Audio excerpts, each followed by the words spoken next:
عزیز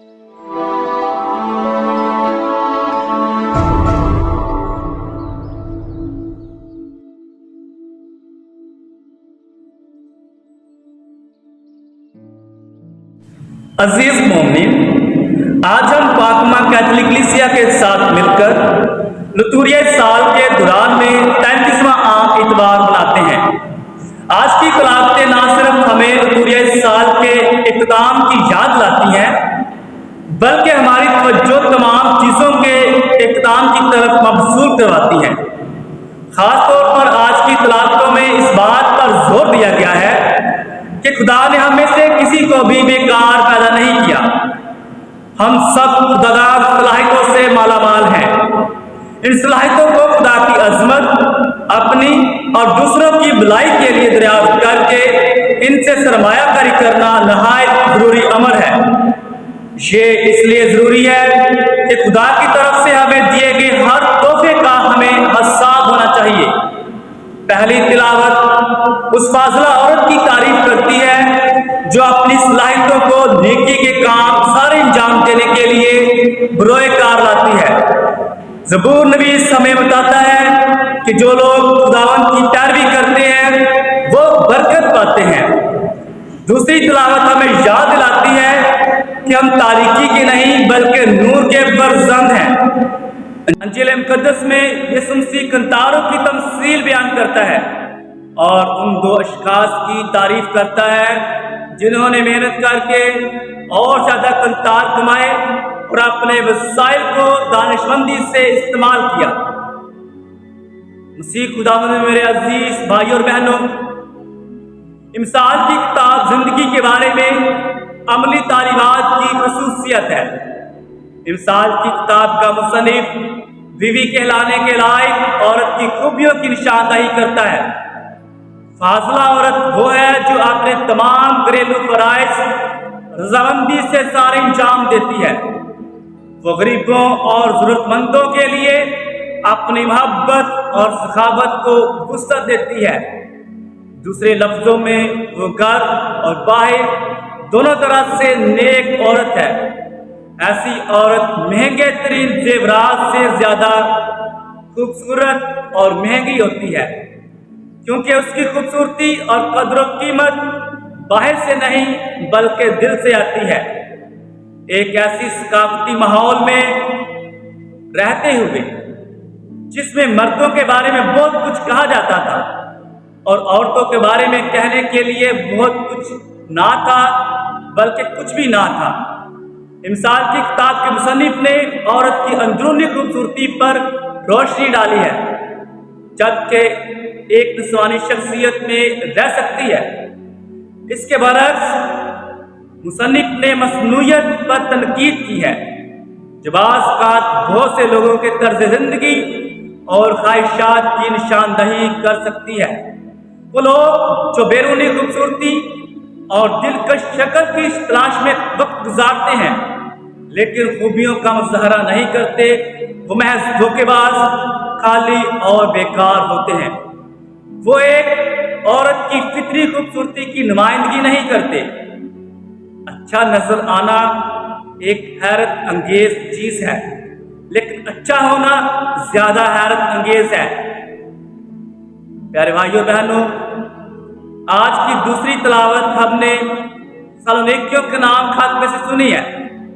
جب سالونیکیوں نے پہلی بار مسیح عقیدے کو قبول کیا تو انہوں نے یہ سوچا کہ یسوع کی موت اور قیامت پر ایمان لانا ان کا ایک قلیل مجدی تجربہ ہوگا۔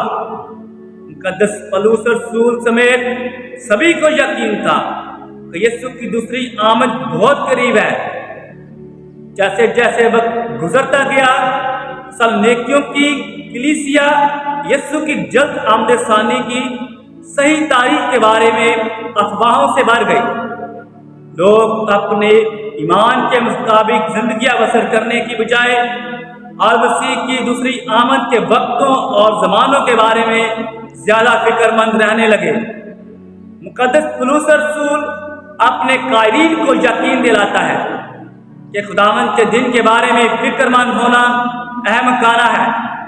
یسوع مسیح کی آمد ثانی کے لیے پریشان ہونے کی بجائے تمام مسیحیوں کو ہمیشہ جاگتے اور ہوشیار رہنا چاہیے اور اپنے روزمرہ کے فرائض ایمانداری سے سر انجام دینا چاہیے۔ مقدس پولس رسول فرماتے ہیں، تم سب نور کے فرزند ہو اور دن کی اولاد۔ ہم نہ دن کے ہیں نہ تاریکی کے، بس ہم اوروں کی مانند سو نہ رہیں بلکہ جاگتے اور ہوشیار رہیں۔ لہذا ہمیں بیدار رہنا چاہیے اور ایک دوسرے کی حوصلہ افزائی کرتے ہوئے ایک دوسرے کی روحانی آبیاری کرنا چاہیے اور خداوند کے دن کا انتظار کرنا چاہیے۔ عزیز مومنین، آج کی انجیل مقدس میں یسوع مسیح کی علم الآخرت سے متعلق تعلیمات کا حصہ ہے۔ مقدس متی کی انجیل کے 25ویں باب میں 5 عقل مند اور 5 بے عقل کمواریوں، کنتاروں اور اسے قیامت کے بارے میں تعلیمات ملتی ہیں جو بالترتیب لطوریہ سال کے آخری 3 اتواروں کے لیے منتخب کی جاتی ہیں۔ اس میں بنیادی توجہ علم الآخرت، دنیا کا اختتام اور ہماری زندگی کا اختتام پر ہے۔ مقدس متی کا ارادہ ابتدائی مسیحی برادری کو ایمان میں پختہ ہونے کی ضرورت پر قائل کرنا تھا، چونکہ جب ایماندار پھل دینے کی صلاحیت رکھتا ہے تو وہ خدا کی نعمت سے لطف اندوز ہوتا ہے۔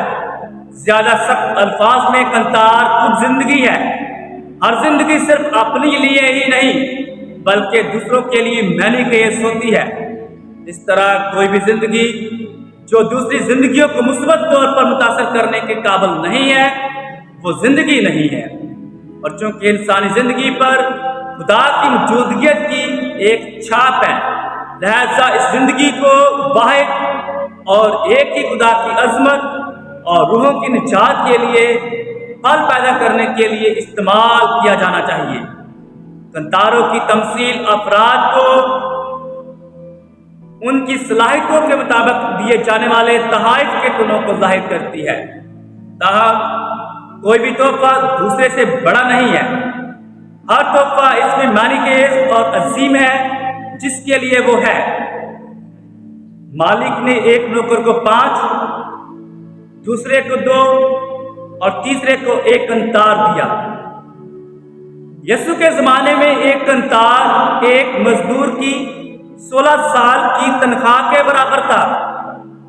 5 یا یہاں تک کہ 2 کنتاروں کو حاصل کرنا دراصل غیر معمولی طور پر برکت حاصل کرنا ہوتا تھا۔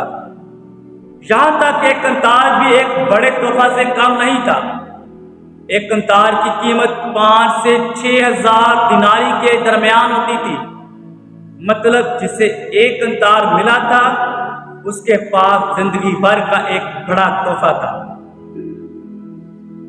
ایک باصلاحیت ملازم کا مسئلہ اس کو ملنے والی رقم نہیں بلکہ کاہلی، سرمایہ کاری کرنے سے قاصر، تخلیقی صلاحیتوں کی کمی، سرمایہ کاری کرنا نہیں جانتا اور حسد، اپنے تحفے کو دوسروں کے تحفے سے تباہش کرنا، اور بہتر ہے کہ اسے دفن کر دیا جائے تاکہ دوسروں کو سود سے فائدہ حاصل نہ ہو۔ کنتار کی تمثیلوں سے میرے عزیزوں ہم کیا سبق سیکھتے ہیں؟ یہ تمثیل ہمیں بتاتی ہے کہ خدا انسانوں کو مختلف تحفے دیتا ہے۔ ایک شخص کو 5 کنتار ملے، دوسرے کو 2 اور ایک کو 1 کنتار ملا۔ یہ کسی مرد کی قابلیت نہیں ہے جو اہمیت رکھتی ہے، اہم بات یہ ہے کہ وہ اسے کس طرح استعمال کرتا ہے۔ خدا کبھی بھی انسان سے ایسی صلاحیتوں کا مطالبہ نہیں کرتا جو اسے ملی ہی نہیں ہے، لیکن وہ یہ مطالبہ کرتا ہے کہ انسان ان صلاحیتوں کا بھرپور استعمال کرے جو اس کے پاس ہے۔ کنتاروں میں مرد برابر نہیں ہے، لیکن کوشش میں انسان برابر ہو سکتے ہیں۔ یہ تمثیل ہمیں بتاتی ہے کہ ہمارے پاس جو بھی ہنر ہے، چاہے وہ چھوٹا یا بڑا ہو، ہمیں اسے خدا کی خدمت میں رکھنا چاہیے اور اس کا بھرپور استعمال کرنا چاہیے۔ یہ تمثیل ہمیں بتاتی ہے کہ اچھی طرح سے کیے گئے کام کا انعام بھی بہت زیادہ کام کرنا ہے۔ جن دو نوکروں نے اچھی کارکردگی کا مظاہرہ کیا، ان سے یہ نہیں کہا گیا کہ وہ پیچھے ہٹ جائیں اور اپنے نخلستان پر آرام فرمائیں، کیونکہ انہوں نے اچھا کام کیا ہے۔ انہیں مالک نے اور ذمہ داریاں دے دی تاکہ وہ اور زیادہ محنت اور لگن کے ساتھ کام کر سکیں۔ یہ تمثیل زندگی کا ایک قاعدہ بیان کرتی ہے جو عالمگیر طور پر ایک سچ ہے۔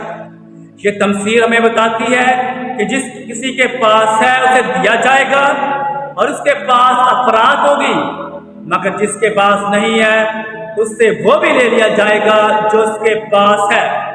اس کا مطلب یہ ہے کہ اگر کسی شخص میں کام کرنے کی کوئی صلاحیت موجود ہے اور وہ اس پر عمل کرتا ہے تو وہ آہستہ آہستہ اس کے ساتھ مزید کام کرنے کے قابل ہو جاتا ہے۔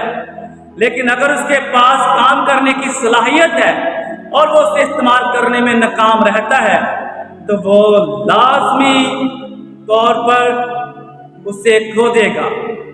اگر ہم کسی کھیل یا فن میں مہارت رکھتے ہیں، اگر ہمارے پاس کچھ کرنے کے لیے کوئی تحفہ ہے تو جتنا زیادہ ہم اس مہارت اور اس تحفے کا استعمال کریں گے اتنا ہی سخت کام اور بڑا کام ہوگا جس سے ہم نپٹ سکیں گے۔ جبکہ اگر ہم اسے استعمال کرنے میں ناکام رہتے ہیں تو ہم اسے کھو دیتے ہیں۔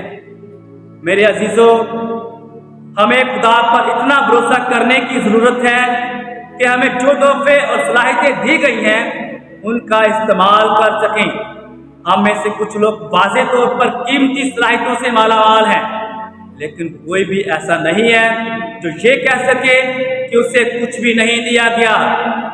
ہم بچوں کو پڑھانے یا کھانا پکانے یا گھروں کی مرمت کرنے یا کمپیوٹر کی پروگرامنگ میں خاص طور پر باصلاحیت ہو سکتے ہیں۔ لہذا ہمیں اپنے آپ سے پوچھنا چاہیے کہ ہم اپنے مخصوص تحفوں کو اپنی مسیحی برادری اور وسیع تر تمام معاشرے کی خدمت میں کس طرح استعمال کر رہے ہیں۔ ہمیں اپنے پیرش میں اپنی صلاحیتوں کا استعمال کرنے کی ضرورت ہے۔ خدا ہمیں خطرہ مول لے کر اور سخت دل ہو کر کثرت کی دنیا میں رہنے کی دعوت دیتا ہے۔ ہمارے گھروں اور خاندانوں کے علاوہ ایسا کرنے کے لیے بہترین جگہ ہمارے پیرشز ہیں۔ اس کا مطلب یہ ہے کہ ہمیں چرچ میں تخلیقی عبادت، کلیسیائی سرگرمیوں اور کیٹیکزم سکولز میں جدید تعلیمی تقریبات میں اپنی صلاحیتوں کو بانٹنے کے لیے ہمیشہ تیار رہنا چاہیے۔ ہم ان ذمہ داریوں کو پورا کر سکتے ہیں جو ہمیں اپنے پیرش کی طرف سے ملی ہے۔ بھوکے لوگوں کو کھانا کھلانا، بیمار یا بزرگوں کی عیادت کرنا، بے گھر افراد کو رہائش دینا اور اپنے درمیان پردیسیوں کا استقبال کرنا۔ عزیز مومنین، آج کا دستوریہ کلام ہمیں بھی سنجیدہ انداز میں چیلنج کرتا ہے کہ ہم ہمیشہ خدا کے لیے خطرہ مول لیں۔ در حقیقت یہ ایک یاد دہانی کے طور پر کام کرنا چاہیے کہ مسیحی بلاوا صرف اس بات تک محدود نہیں ہے کہ یسوع ہمارا خداوند اور ہمارا نجات دہندہ ہے۔ مسیحی بلاہٹ کا مطلب یسوع کے محبت اور معافی کے مشن کو جاری رکھنے میں نمایاں کردار ادا کرنا ہے۔ خدا کی عطا کردہ صلاحیتوں کو استعمال کرنے میں خطرہ شامل ہے۔ ایک ایسے ماحول میں ایمان کا بیج بونا کیسے ممکن ہے جو ایمان سے نفرت کرتا ہے؟ یہ بہت مشکل ہے، لیکن خدا اس مشکل سے باخبر ہے۔